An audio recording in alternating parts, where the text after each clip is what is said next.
I'm going to read a question to you. This question is really old, like as in years ago, but I have probably 1,000 questions saved up that just can't get to them all. And I've responded to a ton in writing and in video. I just can't respond in writing anymore these days. There's just too many things going on. I'm going to read you the question. It's long, and then I'm going to answer it. It's a good question. The premise is, should I share profits with a stud employee? So let me read this. First, I want to thank you for the amazing service that you provide. I was part of your roundtable this last January. That's how I know this is old.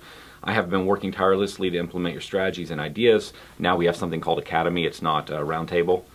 So far, the results have been nothing short of amazing. I hope, now that I'm reading this, sounds like a big giant plug for me. I hope to attend your events in the future. Okay, I'm going to skip down. I have a guy or a stud, hopefully I didn't miss anything here, as you would put it, that wants to join the team. This is a guy that I think would make a great president of the company someday. For now, I would like to give him my operations, make him my operations manager and see where that takes us. I think that's very smart. Start there. He wants to share in the profits. If he's a stud, good for him. I don't feel comfortable making him a partner, not this early anyway, I agree, but I do like the idea of giving him a share of the profits. Do you think this is a good idea? Is there a better way to handle this? My main concern is that I will have to include him in every purchase and budget decision moving forward. Am I overthinking this? There's a number of ways to structure this. I don't think I'll give all the details here, but I am not concerned with the idea of giving this individual some share of the profits. Now, I would rather do that, though, if they lead the company, if they run the company. To me, that is the person you want to compensate. You want to give them some amount of salary, and then you want to give them a lot of upside by making your company more profitable, by building the company, growing the company, and that's where they really grow their long-term income versus just a bigger and bigger salary. An operations manager, in my mind, would only get a cut of the profits around what they can affect. A president of the company can affect everything in the company. They're building the team, they're the leadership, they affect everything. The decisions they make, especially around who they hire and how they manage that individual and how they guide the company moving forward into what product lines, things of that is, and how they manage cash flow and all that, it's all back on them. Tie them in directly to the profits of the company. I love that. And they don't necessarily have to be an owner to make that happen. Now, when it comes to an operations manager, if you're going to compensate this individual outside of salary, it needs to, in my opinion, be tied to what they can affect.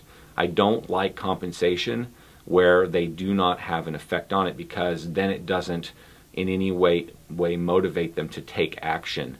And what I mean by that is, let's say that I am an individual that's mowing the lawn, as an example, or I'm a spray tech, and I'm going to get, this is just an example, 1% of the company profits. And that would be a very bad idea to do what I just described, but let's say that's the case. It doesn't necessarily make me, in my opinion, go work harder so I can spray 2 extra yards a day, because at the top of the company, the guy running it could be screwing it up by hiring people I think are bad employees, and the spray tech would perceive, well, I have no effect on marketing. I don't think their marketing even makes sense.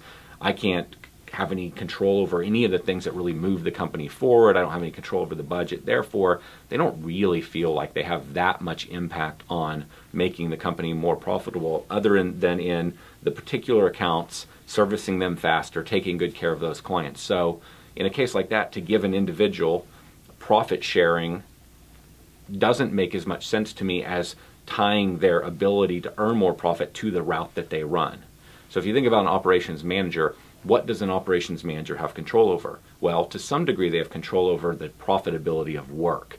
That's if they have a say in selling the work and pricing the work, and that's if you're even marketing to help them build density. So you can see where it even gets complicated from there. But I would be thinking about bonuses and profit around efficiencies in, let's call it, the morning routine, the evening routine, the running of the facility. Let's talk about profitability sharing around the job costing of the work. Are we being more efficient when we're on the job site? Are we driving down job time or drive times? Think about all of that stuff that an operations manager has an effect on. Maybe something around product usage, meaning waste, efficiency around the use of products and materials. That's the stuff I'd be focused on. So I wouldn't necessarily, you could probably make it work, but I probably wouldn't tie this individual into the overall profitability of the company until they move up another notch. I would compensate them in the way that I just described. Now, if this individual turns out to be the stud that you believe they are, may eventually become the president of the company, that's a different story, and that is when you might consider tying them into the overall profits of the company.